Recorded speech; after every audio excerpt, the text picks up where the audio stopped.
Hello and welcome to Mentoring the Mentors, an institute that accelerates your learning curve. My dear educators, this is Meenakshi Narula, and today we shall talk about scaffolding. We will be talking about scaffolding in different videos, right? So this is the first part. In today's video, we'll be talking about scaffolding, its meaning, its ways, and in the next videos, we'll be talking about challenges and a few examples of scaffolding.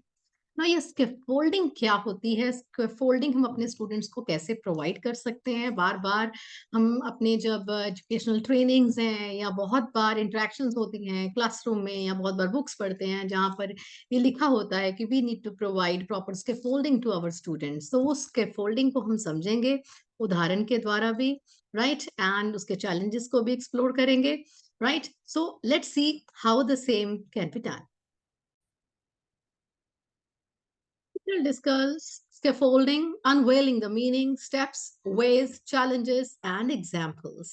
Right? So make sure you watch the video till end. We will be sharing the same in different videos so that you will be able to understand different concepts, right, in short videos.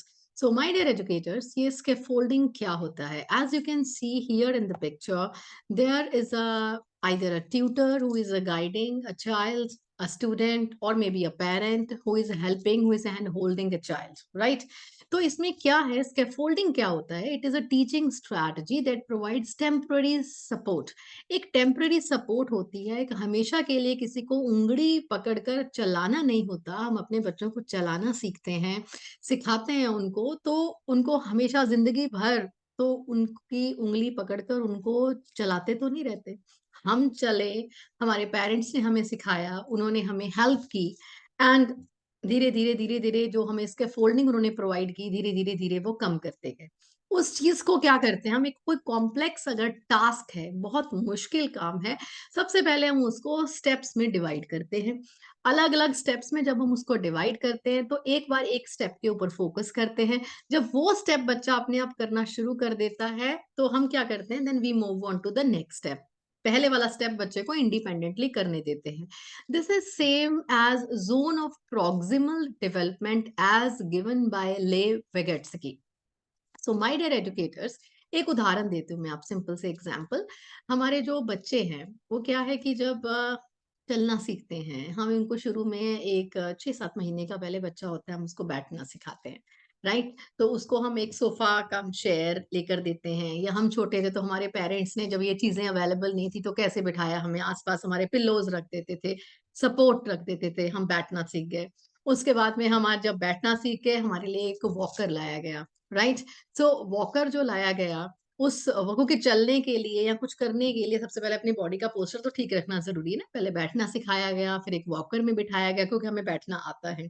और जो walker है, उसमें support के लिए क्या होता है, जितना उसका रेडियस है, जितना उसका सॉरी डायामीटर है, उसको कवर करने के लिए उतने उस पर व्हील लगे होते हैं। चाहे वो 4 भी हो सकते हैं, 6 भी हो सकते हैं, depending upon the diameter of the walker, right?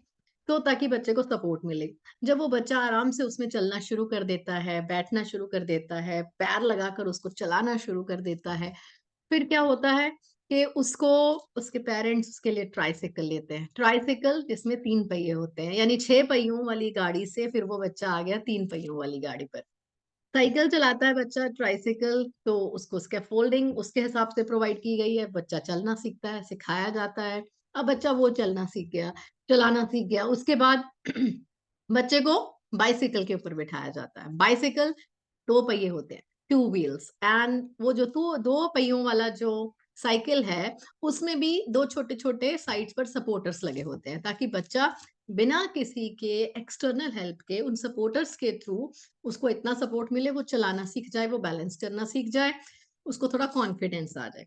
फिर एक सपोर्टर उतारा जाता है, राइट? ताकि बच्चा उसको इंडिपेंडेंटली कर दे, राइट? अगर कहीं बच्चे को दिक्कत हो तो एक supporter will be there to support the child. और उसके बाद जब दोनों सपोर्टर हटा दिए जाते हैं, तब भी पेरेंट्स ये नहीं कहते कि बेटा बैठ और चला ले अब तू अपना बाइसिकल। नहीं, वो पीछे से बाइसिकल को होल्ड करके रखते हैं। जब वो बच्चा चलाता है, धीरे-धीरे वो अपना हाथ जो है वो ढीला करते चले जाते हैं, छोड़ देते हैं, और बच्चे को लगता है कि शायद मेरी सपोर्ट अभी है, बच्चा कॉन्फिडेंटली, बच्चे को पता भी नहीं चलता, बच्चा चलना शुरू कर देता है। इस तरीके से पेरेंट हमें चलाना सीखते हैं, साइकिल चलाना सीखते हैं, उँगली पकड़कर धीरे, धीरे, धीरे, धीरे हमें फिर हमारा हाथ, वो जो उँगली है छोड़ देते हैं। कैसे वो बच्चा चलता है डगमगाता हुआ, अपने-अपने पाँव वो सँभालता चला जाता है। तो ये एक कॉम्प्लेक्स जो टास्क है, एक फिनोमिना है, उसको छोटे-छोटे पार्ट्स में डिवाइड किया जाता है, राइट? हर एक पार्ट के ऊपर वर्क किया जाता है और जिस पार्ट में बच्चा कॉन्फिडेंट हो जाता है, उसको अपने आप करने देते हैं, then move on to the next step.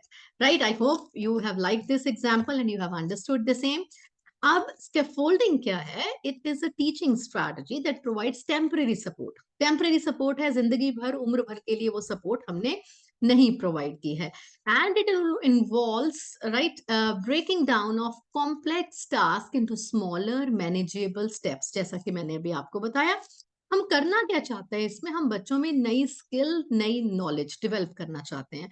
Skill, जब हम साइकोमोटर स्किल की बात करते हैं, अफेक्टिव डोमेन की बात करते हैं, अगर कॉग्निटिव की बात कर रहे हैं, we are talking about knowledge, right? जो 3 हमारी डोमेन है, cognitive, affective and psychomotor, right? जिसमें हेड, हार्ट एंड हैंड ये इन्वॉल्व है। तो हम जिस एबिलिटी, जिस कैपेबिलिटी बच्चों में जो एनहांस करना चाहते हैं, उस डोमेन से रिलेटेड स्कैफोल्डिंग प्रोवाइड करेंगे। राइट? तो ये हमारा हो गया स्कैफोल्डिंग। स्कैफोल्डिंग अलग-अलग तरीके से अलग-अलग एजुकेशनल सेटिंग्स में यूज़ हो सकती है, क्लासरूम में यूज़ कर सकते हैं, ऑनलाइन कोर्सेज़ में यूज़ हो सकती है, वर्कशॉप्स या ट्रेनिंग्स में यूज़ हो सकती है। And this presentation explores the meaning, steps, ways, challenges and examples of scaffolding, right? So we'll be talking about that in today's video. अब आप देखिए क्या है, एक सीढ़ी है, look at the image, क्या है, स्टेप बाय स्टेप हम ऊपर चढ़े जाते हैं। अब इस सीढ़ी के में तो क्या है, आप धीरे धीरे धीरे ऊपर चल रहे हैं टुवर्ड्स योर सक्सेस। एक होती है घोड़ी, मैं आने वाली वीडियोस में आपको वो भी दिखाऊंगी। जब घोड़ी पंजाबी का शब्द है, हिंदी में भी घोड़ी ही बोलते हैं। जब एक घर बन रहा होता है, एक बिल्डिंग बन रही होती है, एक स्ट्रक्चर एक रखा जाता है जिसमें कि वो सीढ़ियां, चारों तरफ उसके सीढ़ियां होती हैं, सपोर्ट ज्यादा मिलता है, राइट? तो उसको भी स्कैफोल्डिंग कहा जाता है। It refers to the instructional support provided to the learners to help them achieve learning goals. बच्चे अपने लर्निंग गोल्स अचीव कर पाएं, लर्निंग आउटकम्स रिफ्लेक्ट कर पाएं, इसलिए हम उनको स्कैफोल्डिंग प्रोवाइड करते हैं। And interactions to meet the needs of individual learners, right? Individual learner, हर लर्नर की अपनी जरूरतें हैं, हर लर्नर का अपना स्टाइल है, हर लर्नर की अपनी पेस है। तो अपने पेस पर वो आगे बढ़ते चले जाएं, उसके लिए हम उनको उतनी और उस तरह से स्कैफोल्डिंग प्रोवाइड करेंगे। स्कैफोल्डिंग क्या करता है? It encourages active engagement. हम बच्चों को एक्टिवली इन्वॉल्व कर रहे हैं और उनकी प्रायर नॉलेज के साथ कनेक्ट करके फिर आगे बढ़ते हैं, राइट? जैसे हमने बच्चे को बैठना सिखाया, अब बैठना सिखाया, उस नॉलेज के साथ कनेक्ट करके हमने बच्चे को वॉकर में बिठाया। अब वॉकर में बच्चा व्हील्स को मूव कर रहा है, बैठ रहा है, तो हमने उसको ट्राइसिकल में बिठाया। प्रायर नॉलेज के साथ कनेक्ट करके हम नई नॉलेज जो है वो बच्चे को सिखाने की कोशिश करते हैं। गोल क्या है? गोल क्या है? Bridge the gap between the learners, what learner can do independently and what they can achieve with guidance। दो चीजें हैं, एक चीज ये है कि जो बच्चा अपने आप कर सकता है और एक चीज ये है कि जो सपोर्ट के साथ कर सकता है। हमने इन दोनों चीजों को ब्रिज करना है और जो ब्रिज करने के लिए हमें सपोर्ट प्रोवाइड करनी है उसको हम बोलते हैं स्कैफोल्डिंग। सो उसके लिए स्कैफोल्डिंग जो है वो इफेक्टिव होनी चाहिए। अगर इफेक्टिव होगी then only will be able to promote deeper understanding and skill development, right? तो चलिए आगे और इसके बारे में डिस्कस करते हैं। इसके स्टेप्स क्या होते हैं, स्कैफोल्डिंग में क्या क्या हमें करना होता है। जैसा भी हमने पहले एग्जाम्पल में भी डिस्कस किया, सबसे पहले हमें असेस करना है बच्चे का प्रायर नॉलेज कितना है, बच्चे को अभी कितनी नॉलेज है, बच्चे का अभी लेवल क्या है, यानी कि हमें डायग्नोस करना है।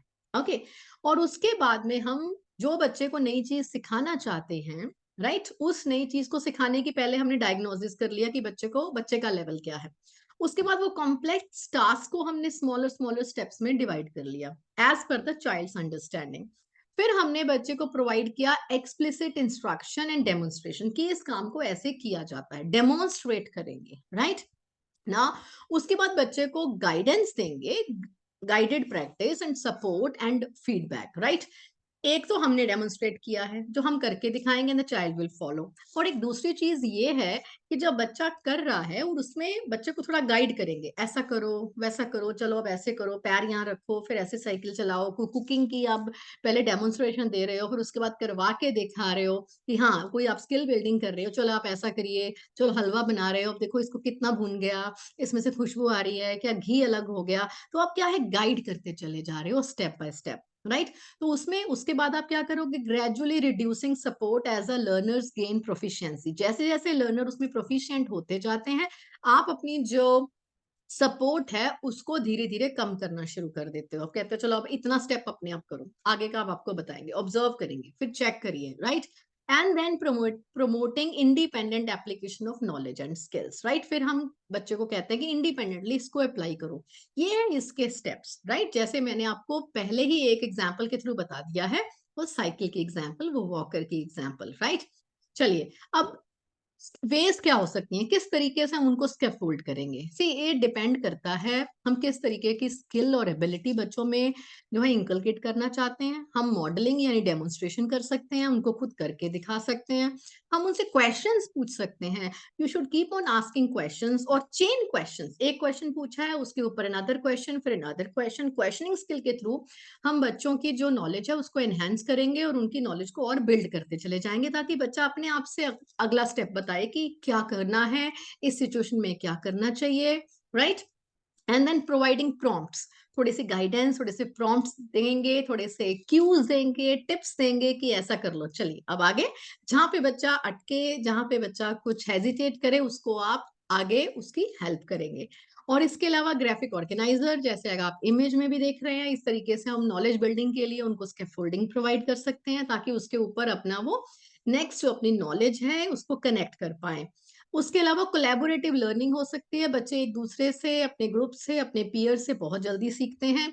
आप भी उनके साथ ग्रुप में वर्क कर सकते हो, आप स्टूडेंट्स को भी together in a group in a collaborative way work करने का मौका दे सकते हो। You have to make sure the groups should be heterogeneous, जिसमें कि अलग अलग एबिलिटी के, अलग अलग लर्निंग स्टाइल के, अलग अलग जेंडर के जो है वो चिल्ड्रन हो, यानी कि we are talking about inclusive groups, right? Offering feedback, आपका फीडबैक बहुत इंपॉर्टेंट है। जहां पर बच्चे को कोई दिक्कत आ रही है, जहां पर बच्चा कोई गलती कर रहा है, उसके अकॉर्डिंगली उसको बार बार टोकने की जरूरत नहीं है, बट आपको प्रॉपर फीडबैक देना है, so that child can move forward. तो आपको उसके लिए कंस्ट्रक्टिव फीडबैक देनी होगी, ताकि बच्चे की परफॉर्मेंस में इंप्रूवमेंट आए, राइट? तो इसके अलावा अगर हम बात करेंगे कि चैलेंजेस क्या क्या हो सकते हैं, अगर हम एक एक बच्चे को इंडिविजुअलाइज स्कैफोल्डिंग की बात कर रहे हैं, टाइम कंस्ट्रेंट है, right? That is a major problem. हमें इसलिए हम स्कैफोल्डिंग नहीं प्रोवाइड कर सकते, हमें लगता है कि this is very time consuming, किसके पास इतना समय है, राइट? तो हमें उसके अकॉर्डिंगली सिलेक्ट करना होगा कि कौन कौन से स्टूडेंट्स ऐसे हैं जिनको ज्यादा सपोर्ट की, ज्यादा स्कैफोल्डिंग की जरूरत है। उसके अलावा हम बहुत बार क्या करते हैं, adjusting scaffolding to meet diverse learner needs. अलग अलग नीड्स हैं स्टूडेंट्स की, तो उसके कारण जो है स्कैफोल्डिंग सबको एक जैसी तो प्रोवाइड हो नहीं सकती, क्योंकि हर एक की प्रीवियस नॉलेज डिफरेंट है, हर एक के लिए चैलेंजेस डिफरेंट है, राइट? हर एक का उस गोल तक पहुंचने का पेस अलग है, हर एक का लर्निंग स्टाइल अलग है, तो ये हमारे लिए एक चैलेंज है। Balancing support and independence, gradually reducing the support without से ओवरवेलमिंग द लर्नर्स। कई बार क्या है, हम एकदम से ही वो झटके से जब हम अपना हाथ खींच लेते हैं तो बच्चा गिर भी जाता है, राइट? तो वो हम बहुत बार कर देते हैं, हमें ये नहीं पता चलता कि उसको कितने छोटे छोटे स्टेप्स में डिवाइड किया जाए। कई बार हमने उनको सपोर्ट नहीं प्रोवाइड की तो बच्चा गलती भी कर बैठता है। इस चीज में हमें भी समझना होगा कि उसको और स्मॉलर स्टेप्स में डिवाइड किया जाए, जहां हो सके उनको हाथ एकदम से अपना खींचने की बजाय उनको थोड़ा सा सुपरविजन दी जाए, उनको थोड़ा गाइडेंस दी जाए। And then assessing effectiveness, monitoring and evaluating the impact of scaffolding strategies, उसको मॉनिटर करना it is also very difficult. हमारे पास बहुत सारे टास्क होते हैं, बहुत सारे प्रॉब्लम्स हैं, बहुत सारी रिस्पॉन्सिबिलिटीज हैं, उसकी वजह से हम उसकी इफेक्टिवनेस चेक ही नहीं करते। स्कैफोल्डिंग प्रोवाइड कर दी, उसका फायदा हुआ या नहीं हुआ उसको हमने जानने की कोशिश ही नहीं की। उसके अलावा उसकी sustenance, right, sustaining motivation, keeping learners engage through out the scaffolding process. Scaffold जब उनको कर रहे हैं उनको एंगेज रखना बहुत जरूरी है, राइट, उसको सस्टेन करना बहुत जरूरी है। अगर हमने एक बार प्रोवाइड कर दिया दूसरी बार सोचे बच्चा खुद कर लेगा तो ये पॉसिबल नहीं है। Managing resources, ensuring availability of appropriate materials and tools, right, बहुत बार क्या होता है कि हमें स्कैफोल्डिंग के लिए अलग तरीके के टूल्स चाहिए, हमारे अलग तरीके की नीड्स हैं और वो हम प्रोवाइड नहीं कर पाते। Lack of resources which leads to ineffective scaffolding, तो ये हमारे इसके चैलेंजेस हैं। आज की वीडियो में एक एग्जाम्पल डिस्कस करेंगे और नेक्स्ट वीडियो में एक बार इसको मैं दोबारा किसी और रूप में आपके साथ डिस्कस करूंगी, right. Let's take an example today, which is like math problem solving. Math की example लेते हैं. As you can see here in the image also, the facilitator, the teacher is providing scaffolding to the child. Because उसको अगर लो high या कुछ भी एक ऐसा टॉपिक पढ़ाया जा रहा है तो उस चीज के लिए इंडिविजुअलाइज्ड अटेंशन चाहिए होता है, राइट, कि बच्चे का लेवल क्या है। आपको जैसे मैंने बताया हर एक बच्चे का लेवल डायग्नोसिस अलग अलग है, उसकी पेस अलग है, उसके गोल अलग हैं, तो उसको अकॉर्डिंगली स्कैफोल्डिंग भी अलग तरीके से प्रोवाइड की जाएगी प्रॉब्लम सॉल्विंग प्रोसेस के through, and asking guiding questions, offering prompts, visual aids की हेल्प ले सकते हैं, कोलैबोरेशन को एनकरेज कर सकते हैं जिसमें हेट्रोजीनियस ग्रुप्स हों, जिसमें कि बच्चे अपने पीयर से लर्न करें, जिसको कहते हैं कि MKO, more knowledgeable other. There is always some person who is more knowledgeable others. हम जिसके जब दायरे में, जिसके इन्फ्लुएंस में आते हैं, तो हमारा जो ZPD है, वो जो हमारा जो गैप की हमने बात की थी कि ये हमें आता है, जे हम इंडिपेंडेंटली कर सकते हैं, और ये जो एक पर्टिकुलर चीज है, ये एक स्टेप है, वो हम किसी की हेल्प से कर सकते हैं, और वो है मोर नॉलेजेबल अदर। तो इसका जो गैप है वो कौन ब्रिज करेगा? That will be bridged with the help of MKO, more knowledgeable other. और धीरे धीरे ग्रेजुअली हम जो सपोर्ट है वो रिड्यूस करेंगे ताकि जो स्टूडेंट्स हैं वो हमारे proficient बन सकें। So my dear educators, if I conclude just today's video on that, this is just a small session. End नहीं है इसके folding का. You have to stay tuned to my channel because in small bits and pieces I would like to share about scaffolding, right? आने वाली और videos में हम इसकी और स्ट्रैटेजीज के बारे में डिस्कस करेंगे, खूब सारे एग्जांपल्स अलग अलग सब्जेक्ट की भी डिस्कस करेंगे। स्कैफोल्डिंग क्या है? ये पावरफुल इंस्ट्रक्शन अप्रोच है that supports learners in acquiring new knowledge and skills. So by providing temporary support है, ये परमानेंट सपोर्ट नहीं है, हमेशा उंगली पकड़कर हम नहीं चलाते, right. It is about empowering the learners to reach new heights, right. So क्या होता है कि बहुत बार बच्चे समझ नहीं पाते, लाइक लर्निंग आउटकम्स हम अचीव नहीं करवा पाते स्टूडेंट्स को, जिसके बारे में हम बार बार बात कर रहे हैं, right. Replace the learning objectives with learning outcomes. Learning objective मेरे हैं as a teacher when I am entering the class, learning outcomes what my students are going to perform, and that will be different for each child, right? So there are many challenges. So what is to be done is effective scaffolding. It involves assessing the learner's need. पहले learner की जरूरतों को समझेंगे, task को break down करेंगे, उनको guidance provide करेंगे, then we will be fostering the independent application. तो ये हमें समझने की जरूरत है। So stay tuned, like, subscribe and share mentoring the mentors, and in the upcoming videos we'll be talking about more such innovative topics, and scaffolding abhi end nahi hua hai, we'll be discussing more about it. Have a nice day. Wish you a very happy festival today, right? Thank you. Have a nice day.